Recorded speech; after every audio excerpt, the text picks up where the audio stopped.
अलग वृत्तियों के कारण कोई ज्ञान में रुचि रखता है तो कोई कर्म में रुचि रखता है, कोई भक्ति और गान में रुचि रखता है तो किसी की रुचि सेवा में होती है, कोई ब्राह्मण वृत्ति का व्यक्ति है, कोई क्षत्रिय वृत्ति का व्यक्ति है, कोई व्यापारी तरह का व्यक्ति है तो कोई परिश्रमी मेहनती व्यक्ति है।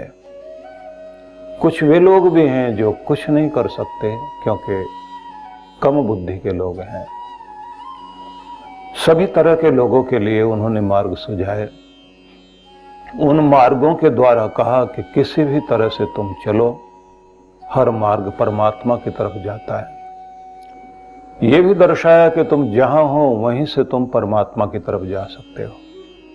भगवान श्री कृष्ण ने यह भी समझाया कि हिमालय की तरफ जाकर तुम प्रभु को पाओगे। तुम केवल जहां हो वहीं शांत एकांत में बैठकर मन को एकाग्र करो और तुम्हारे जीवन की शैली अच्छी हो, तुम्हारा वातावरण अच्छा बन सके। लेकिन जितने भी तुम कर्म करते हो, कर्मों में निष्काम भाव लाने की चेष्टा करो, क्योंकि जहां जहां भी मनुष्य के अंदर अहंकार और अभिमान की भावना आती है, मद मत्सर शुरू होता है, ईर्ष्या द्वेष शुरू होते हैं, पक्ष विपक्ष शुरू हो जाता है, जिसके परिणाम स्वरूप व्यक्ति अपने ऊंचे स्तर से नीचे आने लग जाता है।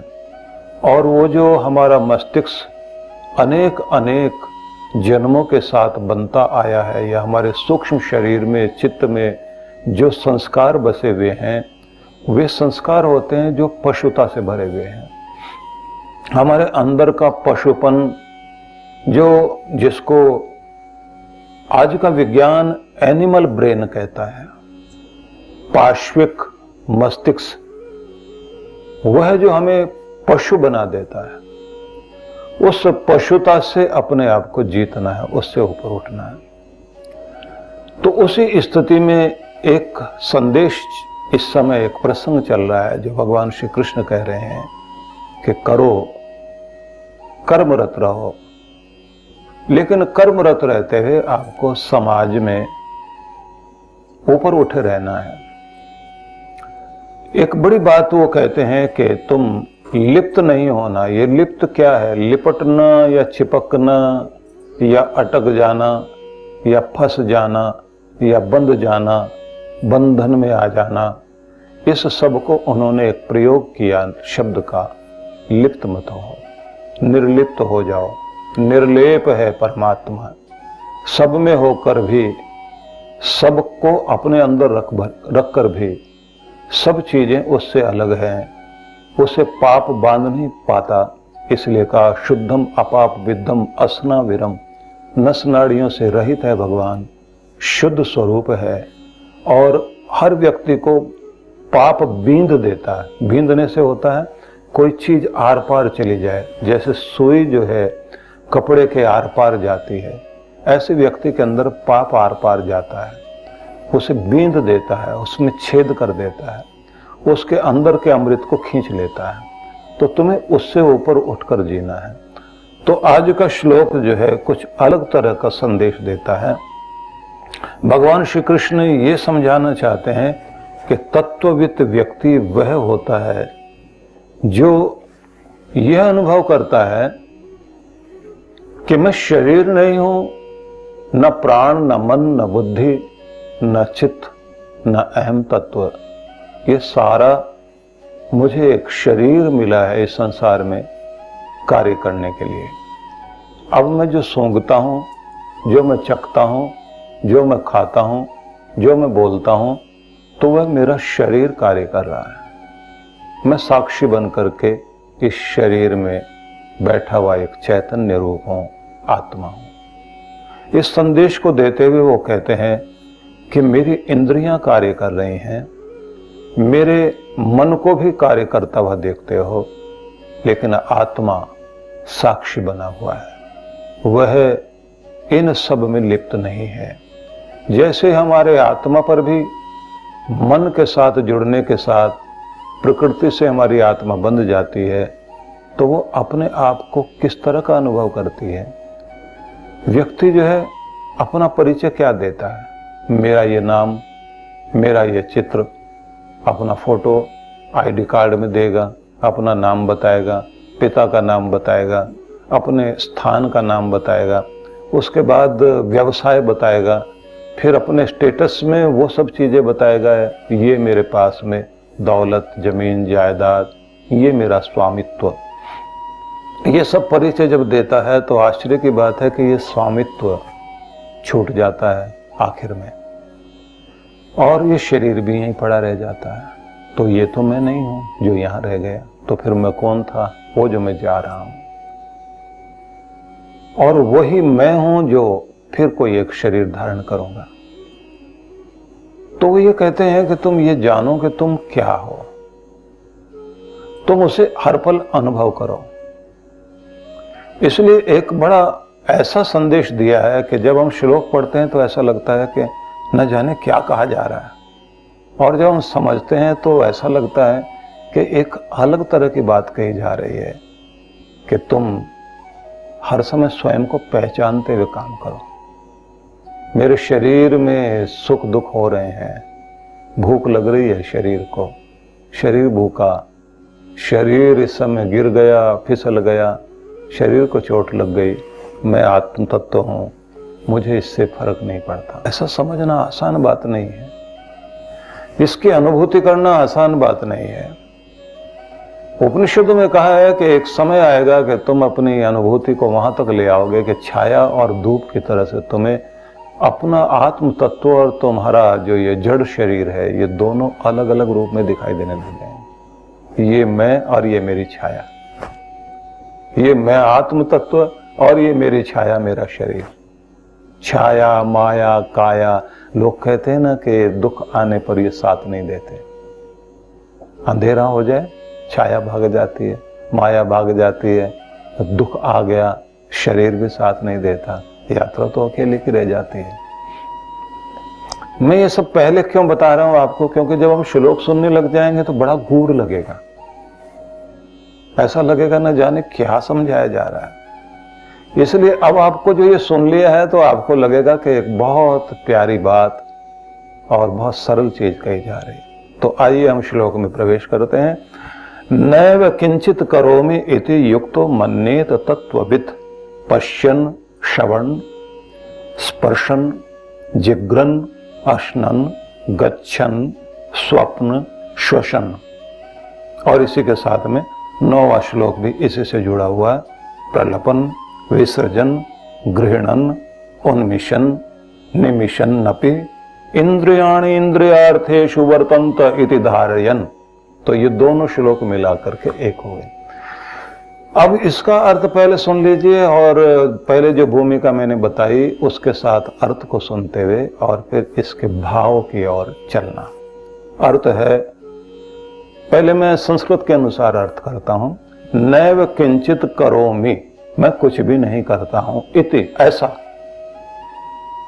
तत्ववित्त युक्तो मन्येत, तत्ववित्त व्यक्ति, तत्वदर्शी व्यक्ति, युक्त जो जुड़ा हुआ किससे, उससे, ऊपर वाले से, भगवान से जो जुड़ा हुआ, अपने आनंद रूप से जो जुड़ा हुआ है और अपने आत्म स्वरूप से जो जुड़ा हुआ है, वो ऐसा मन्येत, ऐसा मानता है। क्या? नैव किंचित करोमि इति, मैं नहीं कुछ भी करता। तो फिर कौन करता है? का ये शरीर में क्रियाएं हो रही हैं। अब इसके बारे में कहते हैं पश्चन, देखते हुए, श्रवण, सुनते हुए, स्पर्शन, मैं कुछ छू रहा हूं, जिग्रन, मैं सूंघ रहा हूं, अश्नन, मैं खा रहा हूं, गच्छन, मैं चल रहा हूं, स्वपन, मैं सो रहा हूं, श्वसन, सांस ले रहा हूं, मैं नहीं, शरीर कार्य कर रहा है। प्रलपन शब्द बड़ा अजीब दिया है। बोलना अलग बात है, प्रलाप करते हुए, जब होश में नहीं होता आदमी, जबरदस्ती बोल रहा है। कुछ लोग होते हैं ना जो बोलने में इतने कमाल के होते हैं, बात करने में, उनसे पीछा छुड़ाना बड़ा मुश्किल होता है। अगर वो बात करने आ जाएं तो उसके बाद घबराहट हो जाती है कि ये आदमी कब तो अपनी बात करेगा, क्योंकि शिष्टाचार वश आदमी चुप बैठा रहता है। आखिर में फिर खड़ा हो जाता कुर्सी से, फिर उसके बाद दरवाजे की तरफ जाकर खड़ा होता, वो आदमी वहीं कुर्सी पर बैठा बोलता रहता है। उसके बाद में बाहर होकर भी आ जाओ तो वहीं बैठा हो, बोले वो बात हमारी रह गई थी, आपने हमारी बात पूरी सुनी नहीं, मतलब ब्लेम और कर देगा। उसके बाद उसे कहा जाएगा देखिए मेरे पास समय नहीं, आगे बता दीजिए कब आऊं। अब फिर ये लगता है आज ही समय खराब कर ले, ये जितना भी है। बहुत सारे लोग तो अपने टेबल पर एक छोटा सा पत्थर रखते हैं जिस पे लिखा होता है कि मेरा समय बहुत कीमती है। दूसरी तरफ लिखा होता है कि शायद आपका भी कीमती हो। तो मतलब ये है कि मेरा समय तो बहुत कीमती है, खराब मत करना, क्योंकि समय जो है आयु उसी से बनी हुई है, उम्र इसी से बनी हुई है। जब आप किसी का समय खराब करते हो तो आप उसकी जिंदगी खराब कर रहे हैं, उसका समय छीन रहे हैं तो उसकी आयु छीन रहे हैं। तब तो ठीक है जब आप उसको प्रेम दे रहे हो, शक्ति दे रहे हो, कोई काम की बात हो रही हो।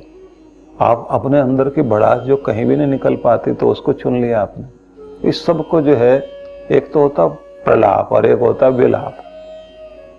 प्रलाप जो है अनर्गल कुछ भी बोलते चले जाओ या फिर जोश में बोलते चले जाओ। विलाप वो है जो आदमी रोना पीटना शुरू करता है। तो यहाँ एक शब्द दिया इन्होंने, प्रलापन, विसर्जन के, प्रलाप करते हुए, बोलते हुए, विसर्जन कुछ भी छोड़ते हुए। इसमें बहुत सारी चीजें आ जाती हैं। जो शरीर भी कुछ चीजों का त्याग करता है, जो भी हमारे शरीर का वेस्ट होता है उसको छोड़ते हुए, ग्रहण करते हुए, और उन्मिशन, निमिशन, आंख बंद करना, आंख का खोलना। इंद्रियाणि इंद्रियार्थेषु वर्तन्त, इंद्रियां अपने विषयों की ओर जो जो उनको पसंद है उनकी तरफ वो अपना काम कर रहे हैं। इति धारयन, वो इस तरह से कार्य कर रहे हैं, लेकिन मैं इस सब से अलग हूं। तो इसको पहले मनोविज्ञान की दृष्टि से हम समझ लें। पहले जो लिखा हुआ अर्थ है वो मैं पढ़ देता हूं, क्योंकि ये तो संस्कृत के एक एक शब्द के अनुसार मैंने अर्थ कर दिया। तो यहां लिखा है कि मैं कुछ भी नहीं करता, ऐसा चिंतन एक तत्व ज्ञानी का होता है। दर्शन करते हुए, श्रवण करते हुए, स्पर्श करते हुए, सूंघते हुए, भोजन करते हुए, गमन करते हुए, सोते हुए, श्वास लेते हुए, प्रलाप करता हुआ भी व्यक्ति, विसर्जन करता हुआ, ग्रहण करता हुआ, आंख खोलता हुआ, बंद करता हुआ, इन सभी अवस्थाओं में मेरी इंद्रियां ही विषयों का ग्रहण करती हैं। मैं इस सब से पृथक हूं, ऐसा वह तत्वज्ञानी व्यक्ति मानता है, सोचता है, और इसी तरह से अपने आप को, जीवन को जीता है।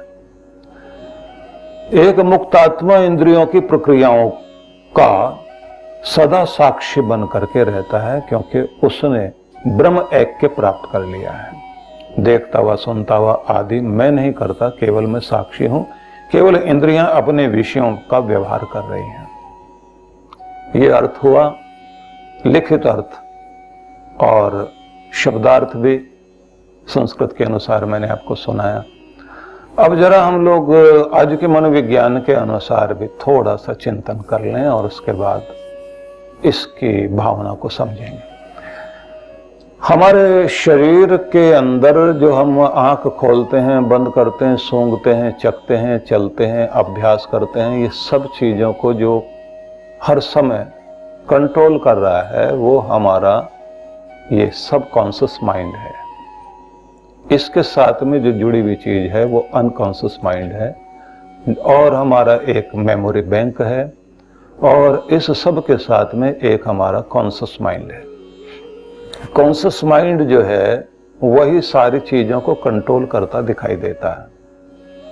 कॉन्शियस माइंड से मतलब चेतन मन के द्वारा हम लोग ज्यादातर कोई भी काम करेंगे तो होश में आकर काम कर रहे होते हैं, जिसमें कहते हैं ना सावधानी पूर्वक चलना, ध्यान से पढ़ना,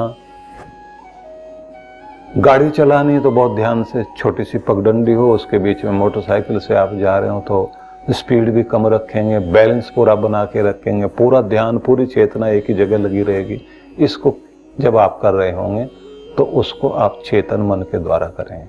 सड़क पर जब आप अपनी गाड़ी को लेके आ जाते हैं, आप अपने अभ्यास पूर्वक गाड़ी चलाओ, मोटरसाइकिल चलाओ, तो उस समय सब कॉन्शियस माइंड अपने आप काम करता रहता है। कब ब्रेक लगाना, कैसे जो है अपना बैलेंस रखना।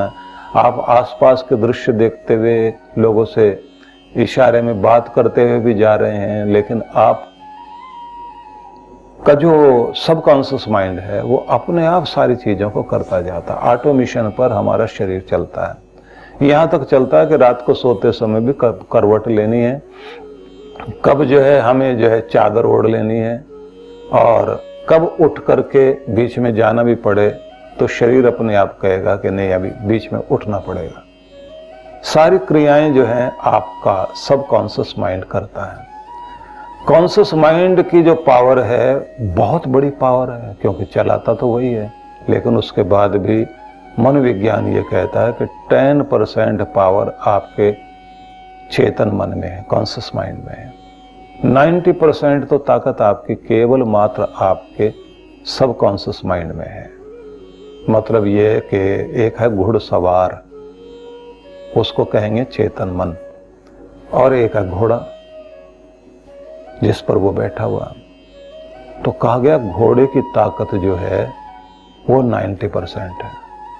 सच में ताकत घोड़े की बहुत होती है, लेकिन घोड़ा अपने आप कुछ भी नहीं करता।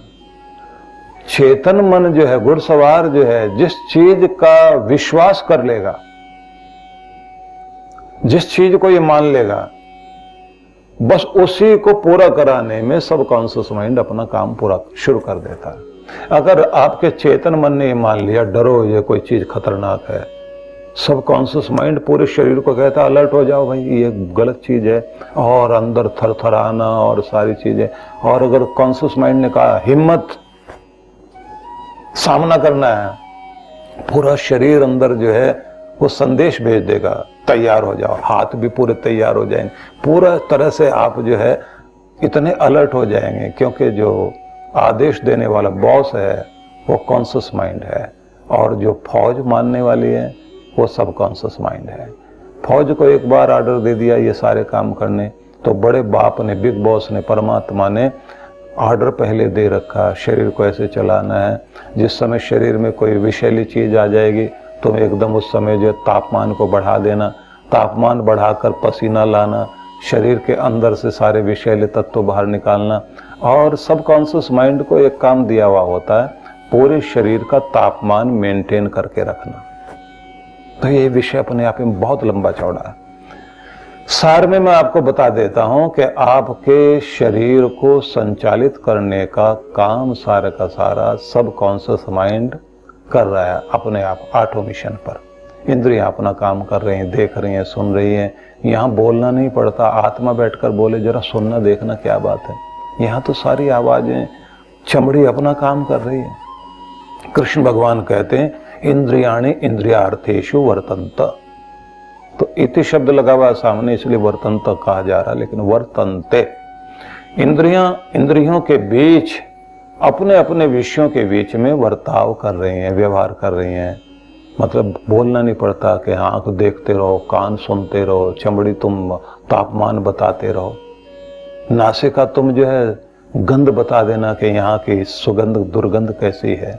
वो सब अपना अपना काम कर रहे हैं, इनमें साक्षी बन करके बैठा हुआ आत्मा। लेकिन कृष्ण भगवान कहते हैं ये तो अपने आप चल ही रहा है। फिर तुमने क्या मानना है? तुमने ये मानना है कि मैं कुछ भी नहीं कर रहा हूं, मेरा शरीर, मेरी इंद्रियां अपना अपना व्यवहार कर रही हैं, लेकिन मैं इस शरीर में रहता जरूर हूं, लेकिन ये मेरा परिचय नहीं है। हर बार मुझे एक शरीर मिला, और कमाल की बात है कि ये आत्मा जब चींटी के शरीर में जाती है तो बिल्कुल चींटी वाला ही रूप धारण कर लेगी। बुढ़ापे में जाकर के आपकी हिम्मत एकदम टूट जाती, बीमारी में तो बिल्कुल आपकी हिम्मत इतनी खराब हो जाती है, उठ के बैठना मुश्किल होता है आपसे। आत्मा आपकी वही है। अंधेरे में चलते हुए एकांत में आदमी जोर जोर से गाना गाने लग जाता है, वो ये बताने के लिए मैं इधर से जा रहा हूँ, तो अपने डर को भगाने के लिए, क्योंकि आदमी का जो है उस समय हौसला कमजोर पड़ने लग जाता है। दिन के उजाले में जो है बहुत हौसला होता है। बच्चा भी अकेले अकेले डरा हुआ है, लेकिन जैसे उसके माँ बाप सामने आ गए तो उस समय हिम्मत आ जाती है। आत्मा वही है, शरीर वही है, लेकिन आदमी का मनोबल, मन और परिस्थितियों के अनुसार उसकी आंतरिक शक्ति बदलती रहती है। चींटी में आत्मा जाएगा तो चींटी जैसा होकर वैसा ही चलेगा। और कमाल की बात है, आत्मा ना सिकुड़ता है ना बढ़ता है, ये ध्यान रख लेना। ऐसा नहीं है कि जब जिराफ के और हाथी के शरीर में जाएगा तो आत्मा फैल जाए, चींटी के शरीर में जाएगा तो सिकुड़ जाए। आत्मा इतना छोटा सा तत्व है कि उसको तो आप कल्पना में भी उसके टुकड़े करके नहीं देख सकते, कितना छोटा होगा। एक चिंगारी की तरह से, एक प्रकाश का छोटा सा बिंदु, पॉइंट ऑफ लाइट, ऐसा एक छोटा सा कण जिसे आप जो है अनुभव नहीं कर सकते, वही मैं हूं। ध्यान में यही तो आपको अनुभूति कराई जाती है। ध्यान में आप अनुभूति करते जाते हैं कि मैं कहां पर, क्या, किस तरह का, तो अपने आप को चमकते उस बिंदु के रूप में अनुभव कीजिए और फिर परम ज्योति का अनुभव कीजिए जो सब में प्रकाश दे रहा है। और फिर अनुभव कीजिए कि मैं उस पिता परमात्मा का ही पुत्र हूं और मेरा धाम वो है, मेरा घर वो है। मैं इस शरीर में रह रहा हूं, ये घर मेरा नहीं। जिस मकान में रह रहा हूं वो घर मेरा नहीं, क्योंकि यहां कर्म करने के लिए हूं, लेकिन मेरा आनंद जहां से आता है, मैं जिस रूप में हूं, जिसका हूं, वो तो परम चैतन्य है। मैं चैतन्य, वो परम चैतन्य, मैं आत्मा, वो परम आत्मा। इस तरह अनुभव करते हुए व्यक्ति जो है ध्यान में फिर उससे आते हुए प्रकाश को, किरणों को अपने अंदर धारण करता है और वो फिर पूरे शरीर में डालता है, तो अंदर का आवरण बाहर निकलना शुरू हो जाता है, अंदर की मैल बाहर जानी शुरू हो जाती है। अपने आप को व्यक्ति ज्योतित होता हुआ अनुभव करता है, अपने अंदर की शुद्ध रूप को अनुभव करता है। अशुद्ध रूप आते ही व्यक्ति जो है सांसारिक हो जाता है, और अशुद्ध रूप हो जाए, राजसिक हो जाए, तो बड़ा जोशीला, क्रोधी और दबाव प्रभाव डालने वाला, और तामसिक हो जाए तो बहुत ही तरह की और विकृतियां आ जाती हैं। सारा दिन सोना, खाना, लड़ना, झगड़ना, नशा करना, ऐसे लोगों के बीच बैठना, जिस तरह के प्रभाव में हम आ जाएं वो सब असर हमारे इस चित्त पर आता है। चित्त का प्रभाव हमारे मन पर आता है, मन का प्रभाव हमारी इंद्रियों पर आता है, इंद्रियों के प्रभाव आने से हमारा मूड वैसा होता है, हमारा पोस्चर वैसा होता है, हमारा व्यवहार वैसा होने लग जाता है। लेकिन ये सब आत्मा के गुण नहीं है। आत्मा के विषय में जो कहा गया, इच्छा, द्वेष, प्रयत्न, सुख, दुख, ज्ञानानि आत्मनो लिंगम, इच्छा करना, ये सारी व्याख्या मैंने पूर्व में की है। सार में आपको मैं ये बताना चाहता हूं, साक्षी भाव में आत्मा इन सब को करता हुआ, देखता हुआ, होता हुआ देख रहा है। इसको हम ऐसा कहें कि एक महल है, उस महल के अंदर राजा बैठा हुआ है। उस राजा को अलग अलग खिड़कियों से, एक खिड़की से रूप प्रवेश करता है, एक से सुगंध प्रवेश करती है, एक से स्वाद प्रवेश करता है, एक से स्पर्श प्रवेश करता है, और उनकी सूचना जो है, पीछे एक मैनेजर बैठा है। ये जो अलग अलग खिड़कियां हैं, ये तो आपकी ज्ञानेंद्रियां, आंख, नाक, कान आदि। पीछे जो मैनेजर है, जो इनको सबको देख देख के अंदर सूचना दे रहा है, वो मैनेजर जो है मन ही तो है। और इनके पीछे एक जज बैठा हो, उसका नाम जो है बुद्धि है।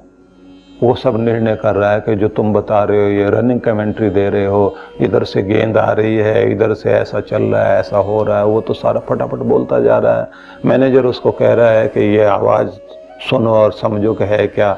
बुद्धि बैठी हुई वो डिसीजन कर रही है कि हाँ ये है। मैनेजर कहता है देखो ये सब अपनी अपनी चीज़ें बता रहे हैं, लेकिन मेरा ध्यान जहाँ जाएगा मैं उसी बारे में बता सकता हूँ आपको, इसलिए मन जिस चीज़ पे जाएगा उसी के बारे में वो जानकारी देगा।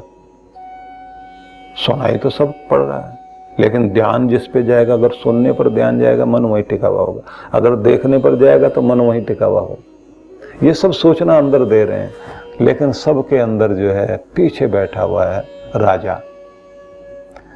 हालांकि इनकी एक बहुत बड़ी कमेटी है। इस कमेटी में एक रिकॉर्डर भी है जिसको चित्त कहते हैं, इसको चित्रगुप्त कह लीजिए, जो सारा रिकॉर्ड करता जा रहा है। आज इन्होंने ये देखा, ये चखा, ये बोला, ये सारा सब रिकॉर्ड अंदर हो रहा है। इसको अंतःकरण कहते हैं, अंदर वाली इंद्रियां। कर्ण बोलते हैं इंद्रियों को, अंत का मतलब हो गया अंदर वाली इंद्रियां। और इसको बोलते हैं अंतर चतुष्टय। अंदर में जो चतुष्टय चार हैं। चार कौन? बोले मन बुद्धि चित्त अहंकार। ये चार जो है अंदर बैठे। इनके पीछे कौन है? बोले इसके पीछे आत्मा है। आत्मा इन सब को जो है देख रहा है, लेकिन वो इन सब से जो है प्रभावित नहीं होता। तो इसको इस तरह से समझें जैसे स्वामी रामतीर्थ करते थे। वो अपने को कहते थे मैं बादशाह राम हूं और ये नगरी है मेरी, इसमें मैं रहता हूं। और फिर वो बात लोगों से कहता था।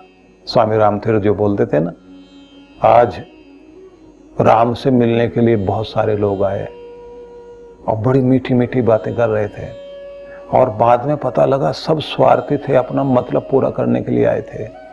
बादशाह राम भी उनको सीरियस होकर के सुनता रहा, लेकिन अंदर अंदर हंस रहा था कि मूर्ख बनाने आए थे। और फिर वो बातें करते हुए चले गए। बादशाह राम को बहुत आनंद आया। अब वो बादशाह राम कौन कि मैं, वो इस तरह से बात करते थे जैसे किसी और से बात कर रहे। भूखा है राम, भोजन लेकर आओ। पूछे कौन राम? बोले ये। हर पल अपने आप को ऐसे देखते थे कि जैसे इस तन की कुछ आवश्यकता है, लेकिन मैं आत्म तत्व हूं, इस सबसे ऊपर उठा हुआ। फिर मेरी खोज, मेरा गंतव्य, मेरा लक्ष्य क्या है? का वो परमात्मा। तो इसको कहा गया है ज्योतिरात्मनि नान्यत्र समम तत् सर्व जंतुषु। परमात्मा की ज्योति तो सब जगह है, समान रूप से सब जगह चमक रही है। स्वयं च शक्यते द्रष्टुम सुसमाहित चेतसा। अपने मन को अगर आप समाधि में लगाएं, तब फिर तो अपने आत्म तत्व को देख पाओगे कि ये मैं हूं। वहां तुम्हें आत्म ज्योति का दर्शन होगा, और फिर उसी रूप में आत्म साक्षात्कार के साथ ही परमात्मा का साक्षात्कार होता है। तो इस तरह से जो है शरीर की सक्रियता में साक्षी बना हुआ है हमारा आत्मा। ये भगवान श्री कृष्ण ने कहा और समझाया कि सारे पशु जो है वो कर्म से चल रहे हैं, फल से बंधे हुए चल रहे हैं। गाजर दिखाओ पक्षी को, घास दिखाओ गऊ को, बैल को, घोड़े को, उसी को देखकर, उस फल को देखकर चल रहे हैं। दाना दिखाओ, पंछी उस पास आते हैं। तो कुछ लोग अतीत के कर्मों के धक्के से चल रहे हैं, या कुछ पाने की इच्छा के रस्सी से बंधे होकर चल रहे हैं। लेकिन जिसे न अतीत बांध पा रहा है, न भविष्य बांध पा रहा है, जो वर्तमान के कर्म में आनंद लेते हुए जी रहा है और अपने आत्म स्वरूप को पहचाने हुए है, प्रभु के प्रेम और उसके आनंद में अपने आप को जोड़कर आनंदित है, कहते हैं वही है तत्व वित्त, और उसी को कहेंगे युक्त का। इस तरह से वो जीवन को जीता है। ये योगियों का जीवन है। जो व्यक्ति कर्म फल को परमेश्वर को समर्पित करके आसक्ति रहित होकर अपना कर्म करता है, वह पाप कर्मों से उसी प्रकार से अप्रभावित रहता है जिस प्रकार से कमल पत्र जल से अस्पृश्य रहता है। यह अर्थ लिखित रूप से हुआ और भाव हुआ कि जल में रहकर नहीं भीगना, दुनिया में रहकर नहीं फंसना, संसार के कर्म करते हुए उसमें लिप्त नहीं होना। महाभारतकार ने एक स्थान पर बड़ा सुंदर संदेश दिया है, कर्मणा बध्यते जंतु विद्यया तु प्रमुच्यते। मनुष्य जो है, सारे प्राणी मात्र कर्म से बंध जाते हैं और विद्या से छूट जाते हैं। और विद्या प्राप्त करने का केवल अवसर जो है मनुष्य की देह है। मनुष्य की देह में ही विद्या प्राप्त करने का, ब्रह्म ज्ञान प्राप्त करने का अवसर है, नहीं तो और किसी देह में भी ये अवसर नहीं है। तो इसलिए प्रत्येक व्यक्ति को विद्या प्राप्त करना अनिवार्य है और सबसे बड़ी जरूरी चीज है सतर्क रहे, सावधान रहे। और व्यक्ति जो लापरवाह होता है, क्योंकि शब्द चल पड़ा लापरवाह या सतर्क न रहना, जिसको असावधान कहेंगे। असावधान वह व्यक्ति है जिस व्यक्ति को होश नहीं है। कम से कम 4-5 चीजें तो ऐसी होती हैं जिसमें हम लोग जो है लापरवाह होकर चलते हैं। एक तो संतति के प्रति, एक संपत्ति के प्रति, एक संगति के प्रति, एक स्वास्थ्य के प्रति और एक स्वामी के प्रति, ईश्वर के प्रति। यहां हम लोग बड़े लापरवाह हो जाते हैं। संतान, अपने संतान पर ध्यान नहीं देंगे, उनको गिफ्ट लाकर देंगे, चीजें लाकर देंगे, लेकिन आप ये समझ लीजिए कि आप उनका भाग्य नहीं लिख सकते, आप उनको योग्यतम बना सकते हो, योग्यता दे सकते हो कि जिसके आधार पर उनका भाग्य अपने आप बने और संसार की चीजें उनके पास अपने आप आए। इसलिए आप उनके साथ हंसें, बोलें, खेलें, लेकिन खेल खेल में उनको शिष्टाचार भी सिखाएं, संस्कार भी दें, शिक्षा भी दें।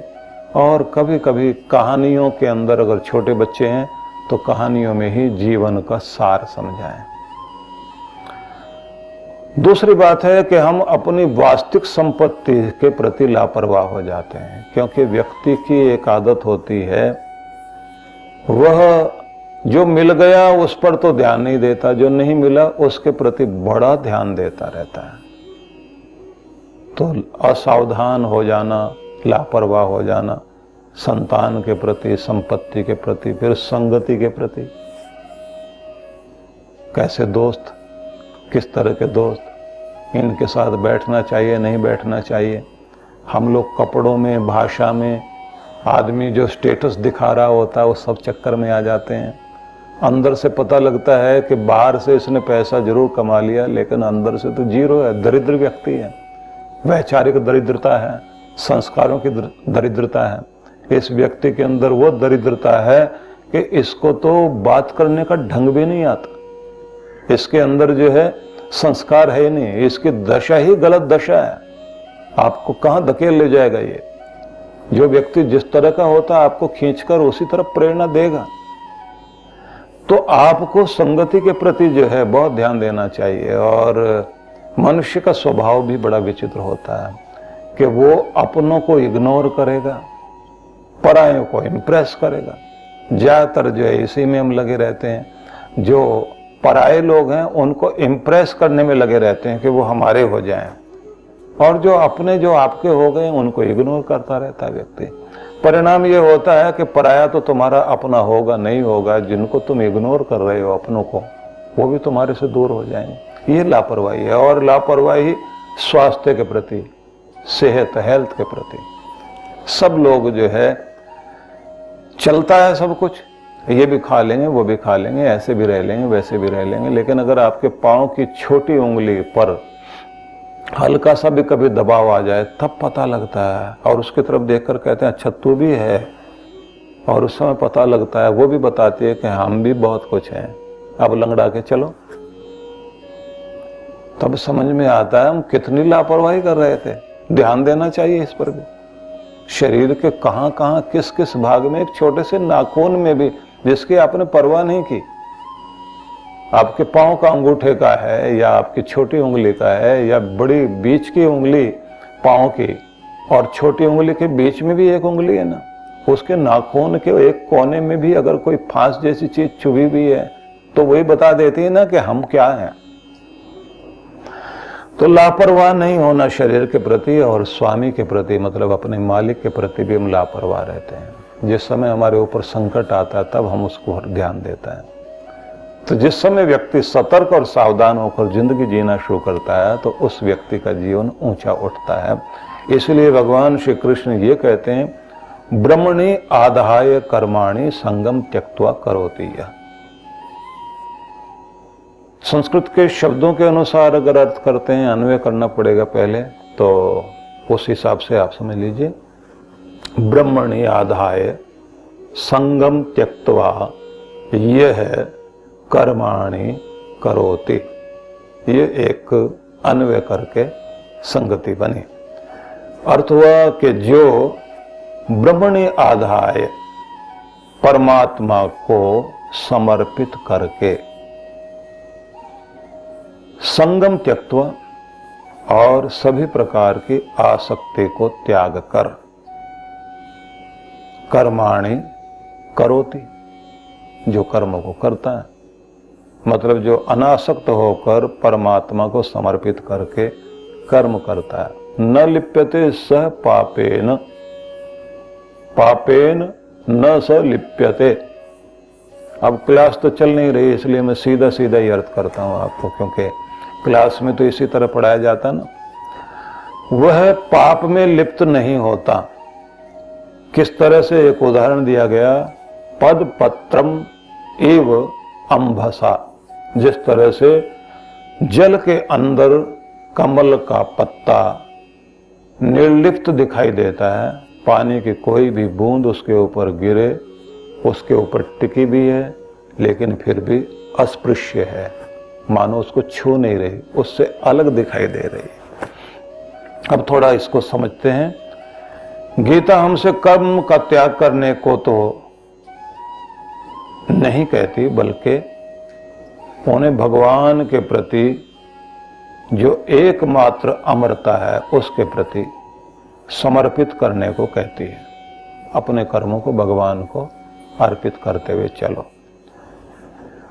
अपने कर्मों को शाश्वत ब्रह्म के प्रति समर्पित कर देना, यहां तक कि अपनी रुचि अरुचि, अपनी पसंद नापसंद को भी भगवान को अर्पित करते हुए आप जीवन जिए, इसी को सन्यास भी कहा गया है। सार ये हुआ कि आप अपने कर्मों को भगवान को अर्पित करते हुए चलें। जो भी कुछ किया तुम्हारे लिए, तुम्हें अर्पित है। मेरा अच्छा बुरा सब कुछ मैंने भगवान तुम्हें अर्पित किया। उसका जो भी फल जीवन में आएगा, अच्छा या बुरा, मैं उस सब को आपको अर्पित करता हूं। और संगम त्यक्त्वा शब्द का अर्थ है कोई भी किसी तरह की आसक्ति न रह जाए, किसी भी चीज के प्रति आपका ऐसा लगाव न रह जाए, क्योंकि व्यक्ति को लिप्त होने की आदत है। जहां भी वो रहा वहां की यादें साथ में रहेंगी। मैं इस शहर में रहता था, इस मोहल्ले में रहता था, ये गलियां थी, यहाँ मैंने ये जीवन जिया, यहाँ बस अड्डा था, यहाँ रेलवे स्टेशन था। अब बहुत परिवर्तन हो गया शहर में, सड़कें चौड़ी हो गई हैं, यहाँ इतने पेड़ हुआ करते थे। ये सारी स्मृतियां लिए बैठा व्यक्ति, वहाँ के अच्छे बुरे खट्टे मीठे अनुभव जोड़े हुए हैं। और बीच बीच में बार बार जाता है कि यहाँ हमारी नदी बहती थी, हम इसके किनारे जाते थे, यहाँ चाट का एक ठेला लगा करता था, इसके सामने एक सिनेमा घर था, उसके सामने से होकर जाते थे, वहाँ बहुत सारे फ्रूट वाले खड़े होते थे। कितनी कितनी बातें व्यक्ति के मन में होती। इसको कहते लिप्त होना, पूरा जुड़ा हुआ है साथ में। ये स्मृतियों के साथ हम इस तरह से जुड़े हुए होते हैं, रह रहकर जैसे आसमान में बिजली कौंधती है, स्मृतियां भी इसी तरह से अंदर कौंधती रहती है। और फिर आप क्या कहते हैं, एक बार मौका लगा तो उस शहर में जाएंगे जरूर। और यहाँ तक के अपने जन्म स्थल में जहाँ रहे थे, जहाँ बड़े जिस स्कूल में पढ़े थे, एक बार वहाँ जाके घूम के आएंगे और उस पेड़ को भी देखेंगे जिसके जामुन खाए थे, जिसके आम तोड़े थे, जिसके अमरूद तोड़े थे। जहाँ जो भी कुछ देखा था, न जाने वो अमरूद भी गया कहीं और वो जामुन भी चली गई। स्मृतियाँ बसी हुई हैं और उस स्मृतियाँ बसना प्रकृति के अनुसार वो तो अंदर रहेगा, लेकिन आप भी तो उसमें चिपके हुए जाना है वहाँ। और उस पापी आदमी को भी देखना है जिसने हम लोगों को बुरा भला कहा था, मर गया होगा वो तो, तो उसके बारे में भी सोचता है आदमी। न जाने किस किस के बारे में। एक कुआं था, कुएं के पास में पीपल का पेड़ था, वहां से होकर हम जाया करते थे और वहां कुछ बुजुर्ग लोग बैठ करके खूब सारे ताश वाश खेल रहे होते थे। स्कूल बैग लेकर के हम लोग वहां से ऐसे जा रहे होते थे। क्या क्या स्मृतियां व्यक्ति अपने मन में लेकर बैठा हुआ, और वो सब यादें लेकर के नन्हे कदमों के साथ एक बैग कंधे पर डाले हुए, स्कूल बैग, धान के खेतों के बीच से, पगडंडी के बीच से होते हुए स्कूल में जैसे घंटी बजती थी, और जब बीच में वो इंटरवल होता था रेसिस में आकर के, और फिर जो हम लोग वो घर से दिया हुआ जो नाश्ता किया करते थे, कितना अच्छा लगता था। वो ऐसी ऐसी चीज़ें होती थी, वो सूखे आलू की सब्जी, वो पराठा, उसके साथ में जो ये वाला अचार, वो वाला अचार, ऐसे वहाँ सामने बैठ करके, और फिर वो ठंडा पानी निकाल करके नल से हम लोग पीते थे। सारे बच्चे एक साथ हो करते हुए बाहर की तरफ भागते थे। अब क्या क्या स्मृतियां लिए बैठे, लिपटे हुए ना, अभी तक भी वहीं।